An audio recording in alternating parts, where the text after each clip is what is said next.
Look, all of these. Wow, why are there so many holes, Granddad?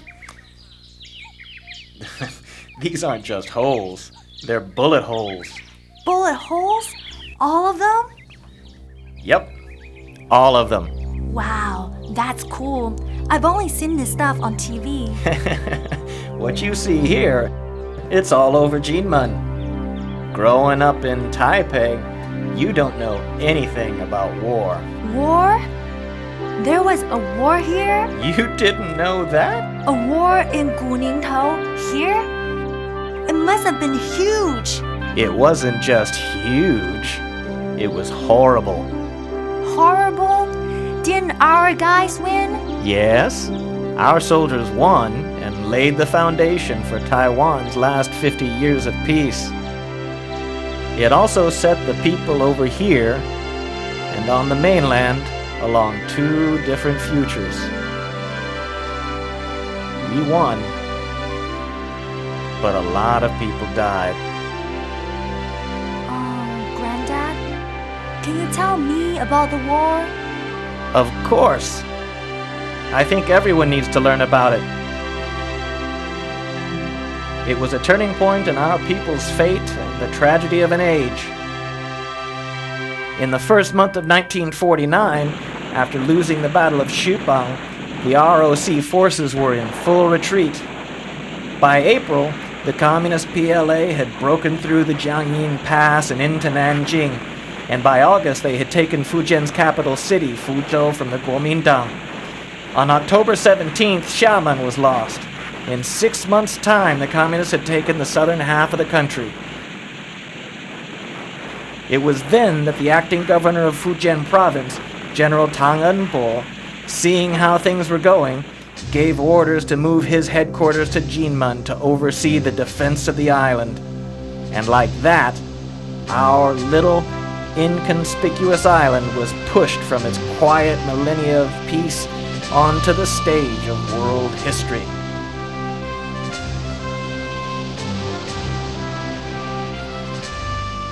So everyone must be really scared, right? Oh yeah, everyone was terrified.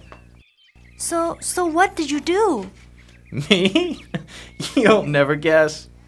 Don't be that way, Granddad. Tell me. I was going around tearing out doors. Doors? What for? To build up our defenses against the coming attack. It was clear the Communist Army was on its way, and so the government forces were rushing to lay landmines, build bomb shelters and bunkers, and make other fortifications. It was a race against time. We villagers were brought in to help. We pulled down our doors for the wood and even pulled up tombstones. And the whole time the tanks were off to the side, practicing their shooting. Was it a tank like this? Yep. Without them, the government would have lost. And do you know? They were just World War II cast-offs from the U.S. Throwaways? Yep. Nobody thought they'd get used again here at Guningtou. So how did it get here? Let's go inside and I'll tell you. This story begins on the afternoon of October 24th, 1949. That day, if you looked from Kinmen out towards Dadong Island, you could see countless fishing boats waiting in the harbor. Kinmen's main defensive forces were General Li Liangrong's 22nd Army and the 18th Corps from General Gao Huiyuan's 12th Army. Together, they made up something like 30,000 soldiers. Every division was dug in, reinforced against the coming attack. Then, late at night, their first wave came in. The first wave was the 82nd and 84th Companies from the PLA's 28th Army, and its 85th Company from the 29th Corps, all making their landing in 200 or 300 fishing boats. Altogether, they were about 9,000 men sailing in from Dadong, Aotou, Lianhe, and other places. At about midnight, sentries at Longtou Beach green troops with the ROC's 201st Division, 602nd Regiment, gave the alert that the PLA had begun its landing. The alarm screamed as the forces turned out for what was to be a bloody, hard-fought battle. Fortunately for the government armies, the tide was the highest it had been in years. Navigation was difficult, so when the boats charged forward to make their landing, they were easily caught by fire from the ROC tanks. The PLA soldiers tried to shoot back, and in only moments, the air was filled with the clamor of rifles and cannon. Then, just as the PLA had at last built up their beachhead, the tide went out, stranding many of their boats on the beaches and fortifications. Soon, almost all the boats were destroyed, leaving no way to bring in the second and third waves. That was a big part of the victory. Wow, that's cool.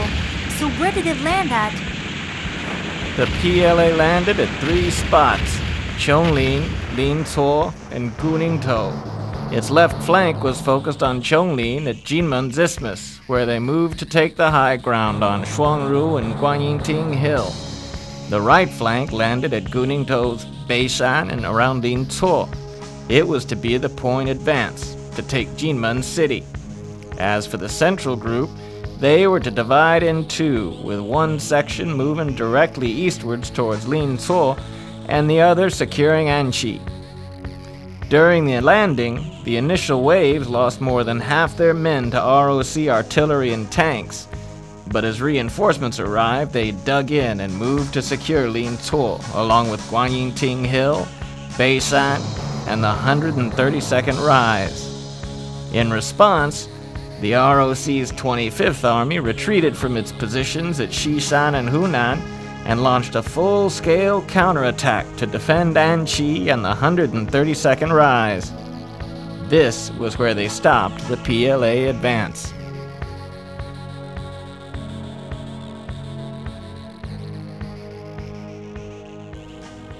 General Tang Enbo was personally serving as the field commander that day. Tang started by dispatching the general of the 18th Army, Gao Kuiyan, to launch an immediate counterattack, and to bring the tank division together with the 18th and 118th Infantries, along with General Hulian's reinforcements from Liaoluo Beach. The plan was to surround the PLA and wipe them out somewhere around Guningtou.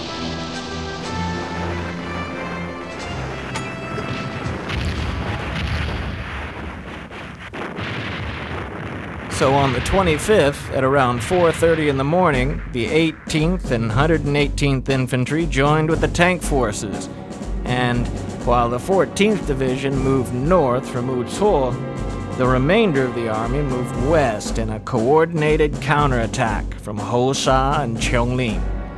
By 11 o'clock, the ROC forces had joined up and retaken Anqi and Butou.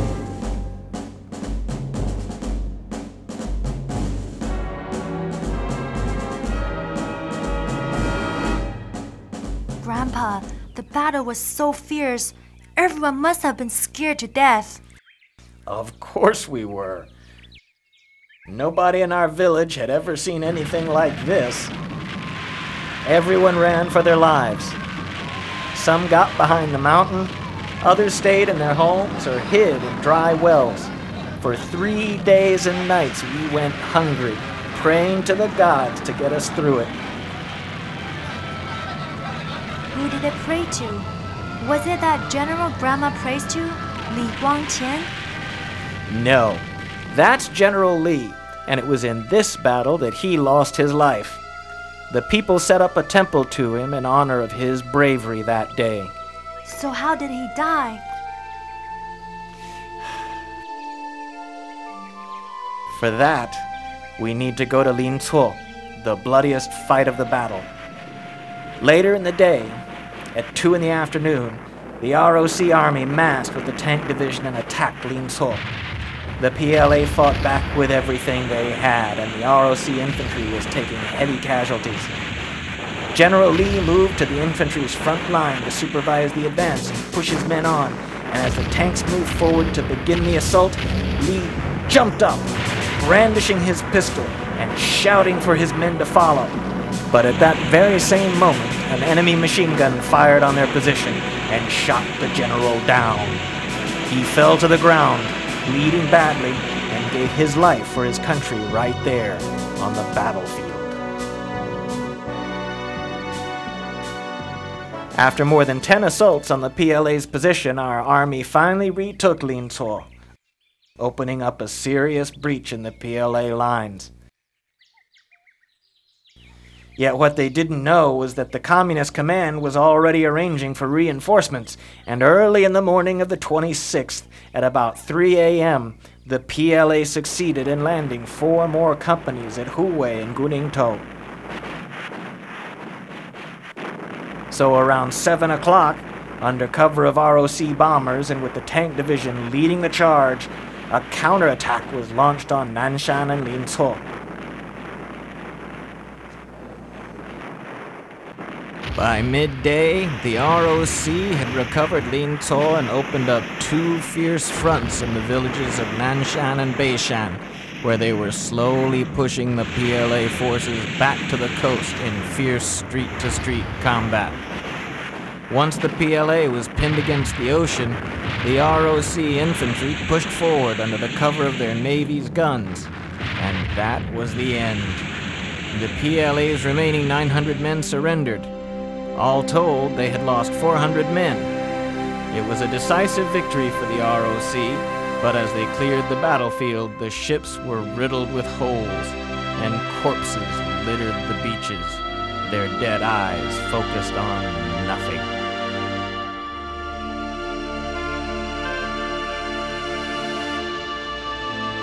It really was a horrible battle. Yes, now you know what horrible means. Though the battle was a victory and the foundation for the new democracy that gave Taiwan its future prosperity, it was a torturous trial for the people of Kinmen. My one hope is that my grandson's generation never need experience such terrifying hardship.